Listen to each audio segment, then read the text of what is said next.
விருதுநகர் மாவட்டம் கிருஷ்ணன் கோவிலில் கல்வி பணியில் கடந்த 34 ஆண்டுகளாக சிறப்பாக சேவையாற்றி வரும் VPMM கல்வி நிறுவனங்கள், கலை மற்றும் அறிவியல் கல்லூரி, பொறியியல் கல்லூரி, நர்சிங் கல்லூரி, கல்வியியல் கல்லூரி உள்ளிட்ட பல்வேறு கல்வி நிறுவனங்கள் ஒரே வளாகத்தில்.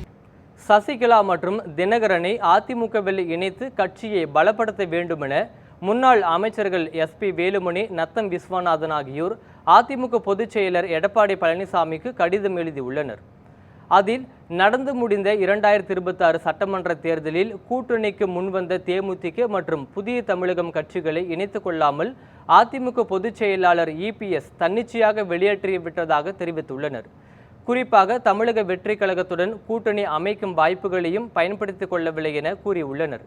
அதனால் 2021, 2026 சட்டமன்ற தேர்தல், 2024 நாடாளுமன்ற தேர்தல் ஆகிய 3 தேர்தல்களிலும் அதிமுக வெற்றி பெற பிரகாசமான வாய்ப்புகள் இருந்தும் EPS எடுத்த தவறான தன்னிச்சையான முடிவுகளால் தொடர் தோல்விகளை சந்தித்ததாகவும் இது நிர்வாகிகள் தொண்டர்கள் மத்தியில் மிகுந்த சோர்வை ஏற்படுத்தி உள்ளதாகவும் குறிப்பிட்டுள்ளனர். இந்நிலையில் இதுவரை பொறுப்புகளில் இருந்து நீக்கப்பட்டவர்களே அதே பொறுப்புகளில் நியமிக்க வேண்டும் எனவும் சசிகலா, TTV தினகரனை அதிமுகவில் இணைத்து கட்சியை பலப்படுத்த வேண்டும் எனவும் கடிதத்தில் தெரிவித்துள்ளனர்.